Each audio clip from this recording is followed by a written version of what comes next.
Happy Friday, everybody.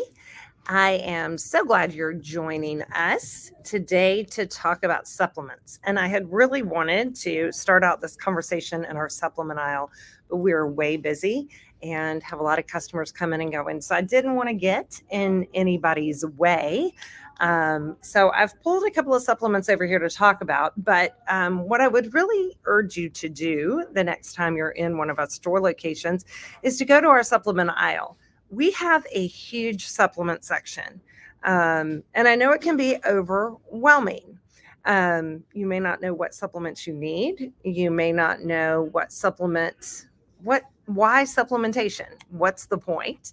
And you may not understand why we have all these different supplements. So, a couple of things. Dogs who are fed a kibble diet, that is the most highly processed way that you can feed a pet. It's kind of like us eating cereal. It's a very highly processed diet, and it doesn't mean that there's not nutrition in it. And it doesn't mean that we don't try to carry the top kibbles available so that our customers are feeding the best nutrition that they can afford. But it does mean when you are feeding a kibble diet that your pet is not getting everything that they need. They possibly cannot, because the kibble has to be made in such a way that it creates some other issues for pets. And those issues are not going to show up until later in life. It's just like us when we are younger, our bodies are resilient and we can make up for deficiencies in different ways. But as we age, those deficiencies start to shine through. And so the healthier we keep our pets through supplementation, if we're feeding them a kibble diet, the healthier they're going to be in their later years. So the idea behind supplementation and the mistake that's commonly made is people will come to us when their dog starts limping or they start having joint issues or they start seeing issues and they want to put their pet on a supplement at that point in time. I'm not saying don't put your pet on a supplement at that time. You definitely should. However, the idea behind supplementing is giving those products before the symptoms appear. So you're looking at it as a preventive measure versus trying to make up for lost time. That's how supplements work. So the idea is to address the issue before the symptoms appear. So, with that being said, I want to tell you about some ways in which kibble diets are void of some things that are mandatory for your dog and for your cats as well. We really do not recommend feeding dry food to your cats, especially exclusively. If you're feeding dry food to your cat, you should definitely be making sure they get most of their nutrition through a wet diet or a raw diet. We highly advocate for cats to eat raw, but we know that sometimes that can be really difficult to get them off of what they've been eating. So to at least incorporate a canned diet and feeding them canned diet twice a day. And if you have a 10-pound cat, you should be feeding at least 10 ounces of wet food a day to your kitty cat. And then you can supplement it a little bit with dry food because I know kitties get addicted to the carbohydrates that are in that kibble. And we'll talk a little bit more about carbohydrate in kibble here in a minute. But the number one supplement that you should be giving your kibble-fed dog is a hip and joint supplement.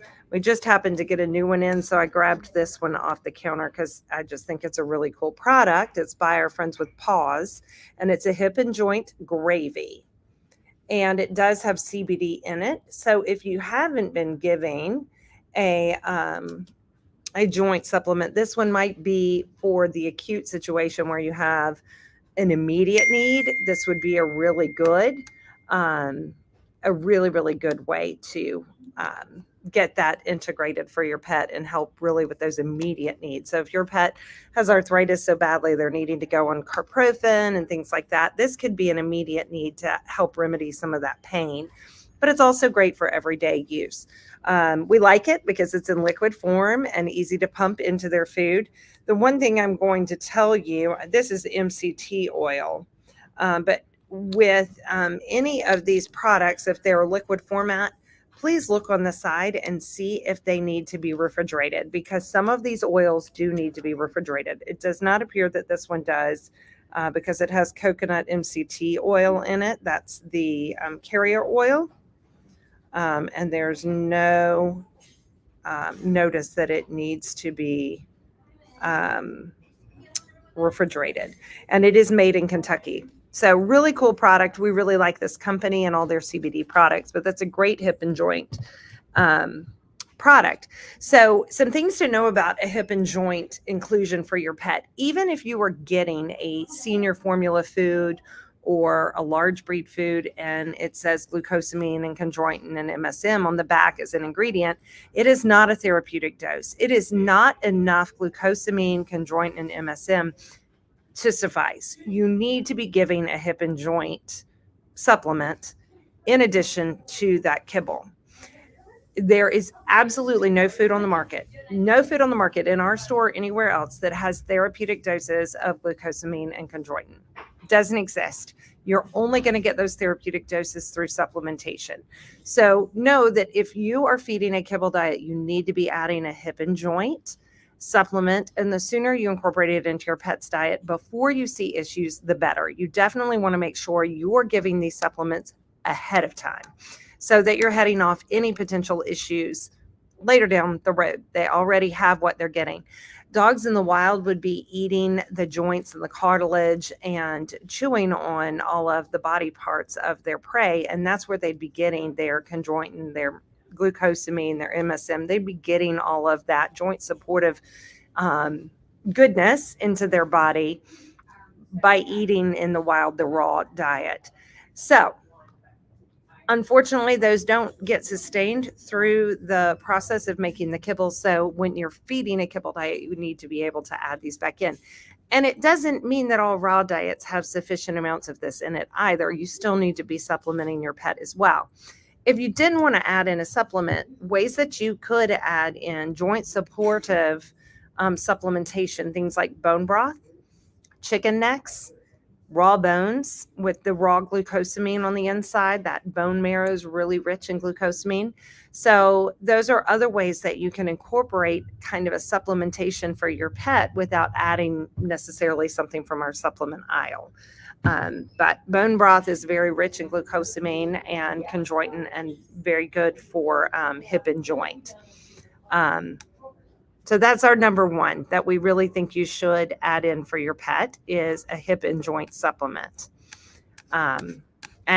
We have lots of different options in our aisle. I would recommend rotating what you give, just like I recommend rotating the foods that you give, rotating the supplements that you give as well within different brands, just to make sure you're covering as many bases as possible. The second supplement that we recommend adding in for a kibble-fed diet is an omega supplement. I just happened to grab these Nulo treats that have omegas in them. They also have multivitamins in them as well. But I definitely recommend an omega. We have lots of different oils that would provide both omega-3s and omega-6s. Omega-3 and omega-6 fats are polyunsaturated fats. They're also known as essential fatty acids. And our bodies cannot synthesize these fatty acids, so they have to receive them from their diets. Omega-3s, they are responsible for reducing inflammation. And omega-6, they facilitate growth and development. You might have heard of things like DHA. That is an omega-6. They're really instrumental in skin and hair growth and bone development and their metabolism.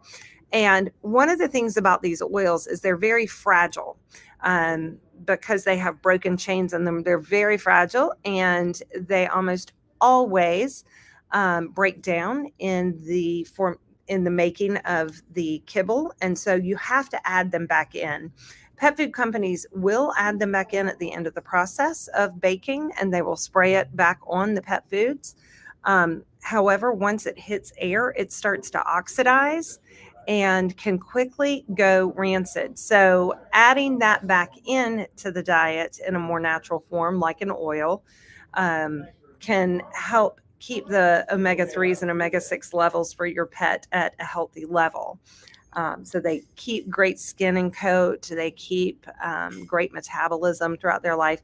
But you want to make sure they're getting their omegas. And again, this comes from several different forms. You can krill oil, sardine oil, salmon oil, coconut oil. They all are rich in omega-3 and omega-6 fatty acids. And we recommend adding that into every bowl of food that you feed your pet.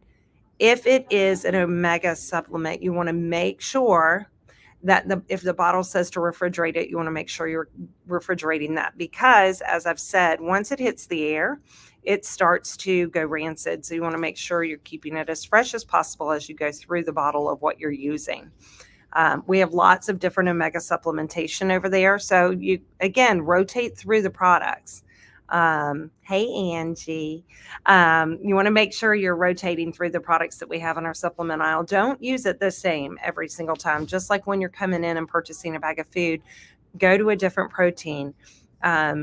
And I'll get off on a little tangent on that really quickly. The reason we recommend different proteins is because each protein has a different amino acid complex, and you want to make sure you are, again, providing the best nutrition to your pet. So you rotate off of beef onto chicken, onto fish, and rotate through, you're going to get a better basis of nutrition for your pet because you're going to expose them to more amino acid complex profiles.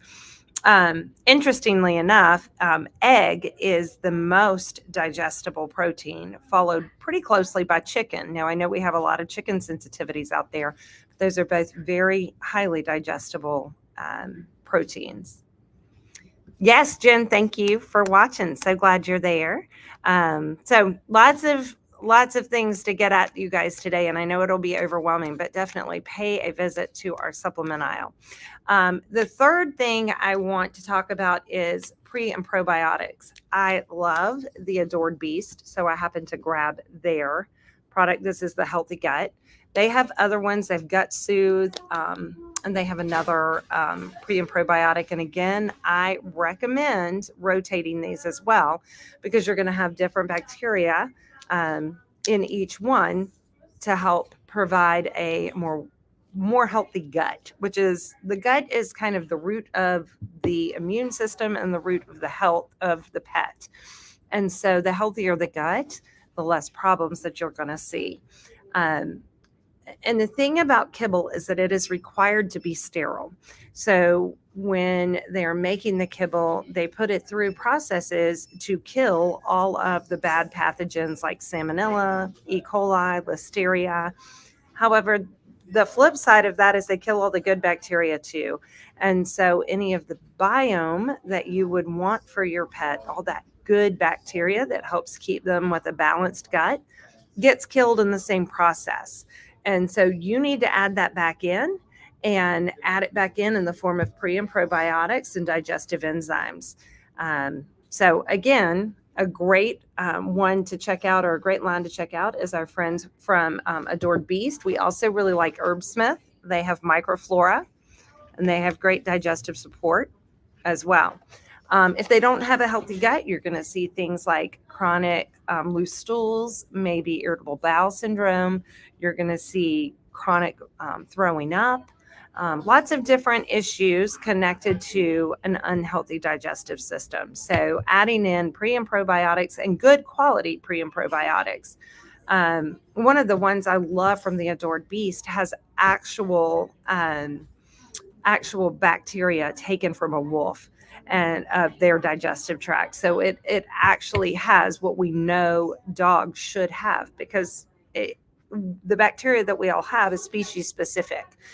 So I really like that about the Adored Beast. I can't remember the name of their one. I'll look it up in a minute, but they have a great pre and probiotic that has wolf specific pre and probiotics. Okay, so those are the three that are like really important that I think every kibble feeder needs to add in and consider adding into their pet's diet. I know that kibble can help bring down the expense of what you feed your pet, but as we all know, we are what we eat. And so the healthier they're eating and the better nutrition they're getting, the longer they're going to live, but the healthier they're going to stay during those years as well. Another thing I mentioned earlier was about the carbohydrates in pet food. So, kibble diets are very heavy in carbohydrates. The cheaper the diet, the heavier the carbohydrate. And you may see that the protein level, you're not chincing on the protein level. Well, that's because some of these carbohydrates they use do have protein in them. And so the protein level may stay the same, but the majority of the protein is coming from the carbohydrate. And unfortunately, with AFCO labeling and pet food labeling, they do not have to reveal the amount of carbohydrate that is in that pet food. You can kind of decode it if you're looking and you know how to decode the different meat inclusions. You can somewhat decode how heavy it can be in carbohydrates, but it's not something that is written on the label. Why are carbohydrates bad? Well, I mean, all of us know that if you eat a lot of bread, you might gain a lot of weight. Carbohydrates are sugary. They get turned into sugars in our body. They do in our pets' bodies as well. And our bodies have amylase to break down those carbohydrates. Dogs have very little amylase, much less amylase than we do in their saliva, and cats have none at all. And so breaking down carbohydrates doesn't begin until it gets to the stomach, and they don't have the capability to break it down in their body sufficiently. So with cats, that's going to lead to problems like diabetes and causes them to have issues with diabetes later in life. They may not have it as a kitten if they're kibble fed, but later in life they can develop diabetes because they've been fed carbohydrates, a heavy amount of carbohydrates their whole life. And if you're feeding a kibble diet, they have to have carbohydrates in order for the meat to stick together. So in order to make that kibble, there are carbohydrates in there. No way to avoid it. It might be grain-free, but that doesn't mean it doesn't have carbohydrates in it. So know what you're feeding and know the impact that has on your pet's health. Dogs can handle carbohydrates a little better than cats can, but they still should have a low-carb diet. We really recommend paying attention to the carbohydrates that are in the food. There's a lot out there, and there's a lot of different ingredients that can be listed on the bag that might say wheat bran or rice bran. Well, that's a leftover product of actual rice that's being used for human consumable products. So, the pet food industry can be a waste industry used for the human consumable products we eat. They take the waste from making that and can then resell it into the pet food industry. So it's very important to know what's in your food.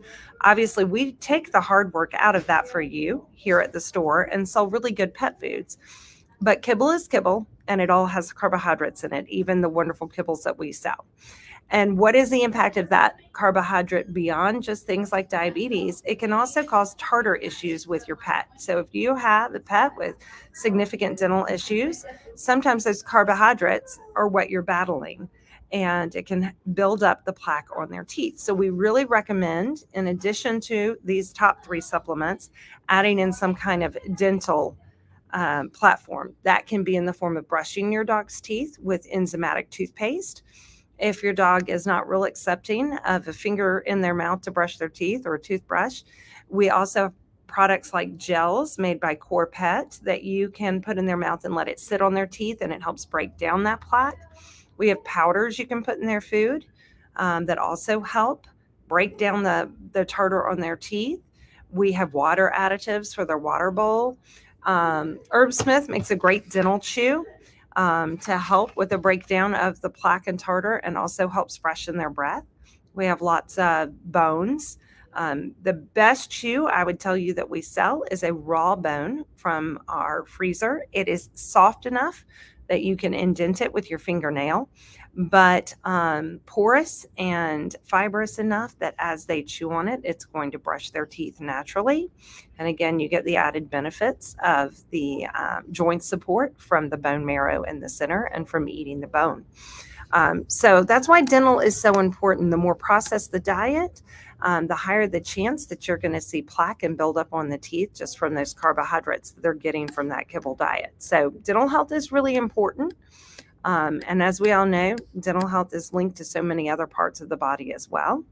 And if you have dachshunds like me, dental health is super important because dachshunds have terrible teeth to start out with, no matter what you're feeding them. Um, and then last but not least, one of the things that we really recommend adding in is a daily dose of antioxidants. So antioxidants, um, they help our bodies to protect from free radicals and oxidative stress that leads to premature aging and to cancer formation. So that's why free radicals are so important. What are free radicals, or what do antioxidants come in the form of? Fruits and vegetables mostly.